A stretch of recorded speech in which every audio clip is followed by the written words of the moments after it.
Kemudian yang D yaitu visi dan sasaran. Visi adalah rangkaian kata yang di dalamnya terdapat impian yang harus dicapai, cita-cita termasuk inti dari suatu organisasi atau pribadi.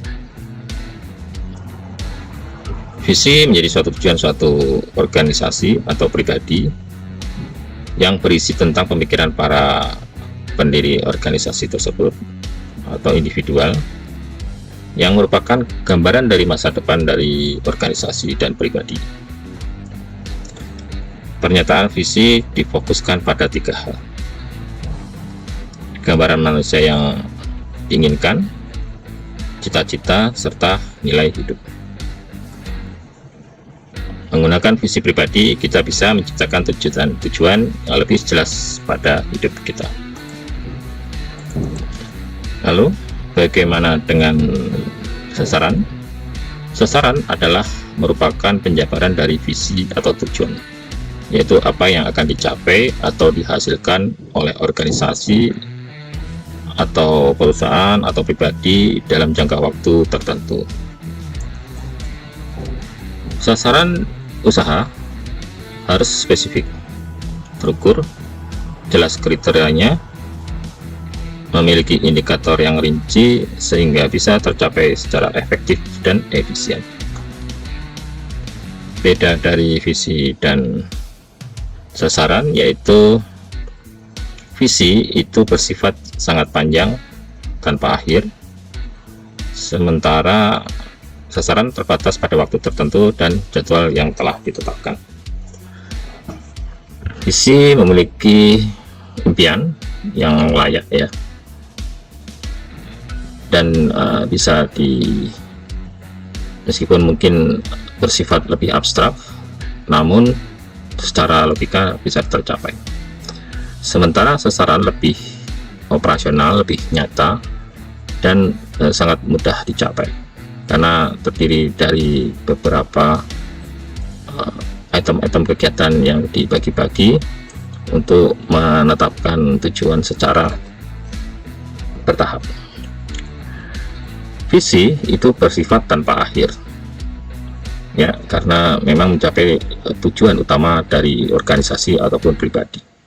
Sementara kalau sasaran memiliki indikator teruji operasional yang mengoperasionalkan dari visi-visi tersebut. Kemudian ada semacam angka-angka sebagai alat ukurnya. Visi terkesan indah seperti mimpi ya, seperti tadi mungkin kadang kemungkinan belum tentu tercapai karena seperti semacam khayalan, tapi begitu dioperasionalkan pada sasaran, dia bersifat penjabaran dari visi lebih konkret dan akurat. Yang pasti visi lebih luas daripada sasaran, kalau sasaran lebih spesifik berdasarkan poin-poin di visi tersebut atau penjabaran dari visi tersebut. Dan visi tidak sekedar tidak adanya masalah, jadi ada ataupun tidak ada masalah, suatu hal di dalam visi merupakan cita-cita yang ingin dicapai. Sementara sasaran melihat dari permasalahan yang timbul dengan adanya visi tersebut, yang dicoba untuk diuraikan atau dipecahkan agar tujuan dari visi tersebut bisa tercapai. Ya, kemudian kurang lebih perbedaan visi dan sasaran. Di sini saya akan memberikan contoh-contoh visi dari beberapa orang yang telah sukses di dalam bidang kewirausahaan. Contohnya adalah Konosuke Matsushita, seseorang besar yang mengawali usahanya dengan membuka sebuah toko sepeda di negeri Jepang Sakura. Ia berhasil menjadi seorang pengusaha sukses di kelas dunia dengan industri raksasanya, Matsushita Electric Corporation. Dengan bermodal kreativitas, keinginan yang kuat, dan leadership yang baik, Matsushita yang saat masih menjadi karyawan Osaka Light berhasil mengembangkan jenis baru soket lampu. Setelah keluar dari perusahaan tersebut, Matsushita malah melahirkan perusahaan raksasa Panasonic dan Matsushita Electronic Industrial. Dan di dalam visinya, Matsushita berkata, visi seseorang entrepreneur adalah membangun masyarakat yang kaya secara spiritual dan berkecukupan secara materi. Entrepreneur dituntut mewujudkan masyarakat yang kaya dan bahagia. Dengan menurunkan impiannya ke dalam misi-misi atau sasaran, itulah Matsushita meraih segala yang tak pernah dia raih sebelumnya, dan dia menjadi seorang wirausahawan yang sukses. Berikut contoh kedua, misalnya adalah Thomas Alva Edison. Sebelum berhasil menemukan bola lampu, ribuan kali sudah dia melakukan eksperimen yang gagal. Saat teman-temannya mengejek kegagalan Edison, sang ilmuwan ini hanya menjawab, "Tidak, aku sama sekali tidak gagal dalam percobaan menemukan bola lampu ini. Saya hanya menemukan satu cara baru yang membuat bola lampu ini tidak menyala."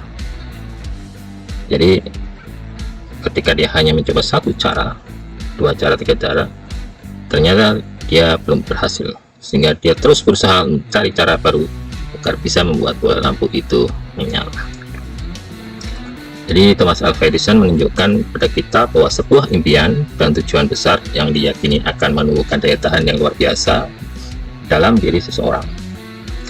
Daya tahan itulah yang mesti kita jadikan modal untuk mewujudkan cita-cita kita. Kalau kita melihat yang dari dalam negeri, misalnya ini ada motivasi yang bisa dijadikan visi untuk wirausahawan adalah dia, Abdurrahman Wahid, mantan presiden kita, pernah berkata, "Saya tidak berbicara dengan kata mungkin."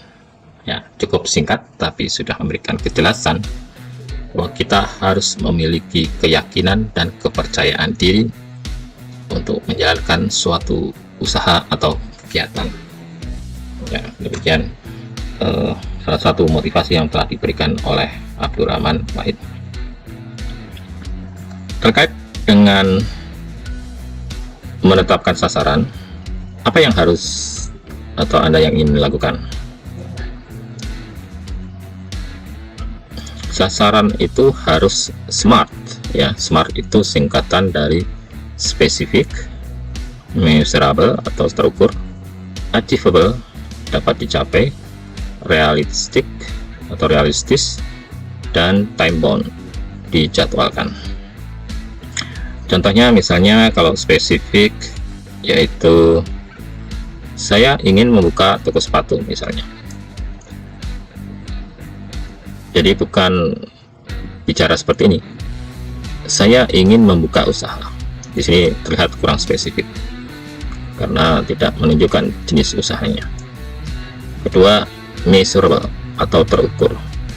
Contohnya misalnya, saya berharap bisa menjual 20 pasang sepatu per hari. Dari satu pasang sepatu saya berharap bisa memperoleh laba 50.000. Ya, itu contohnya. Yang ketiga, achievable, kemungkinan bisa dicapai, ya.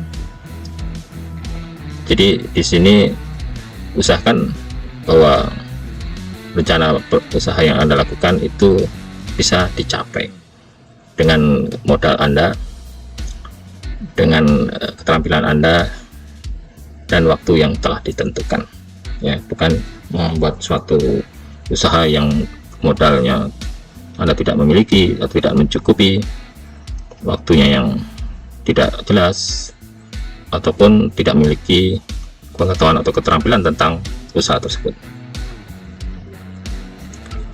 Nah, kemudian bersifat realistis, ya. Sasaran Anda harus realistis, bukan suatu mimpi di siang bolong, ya.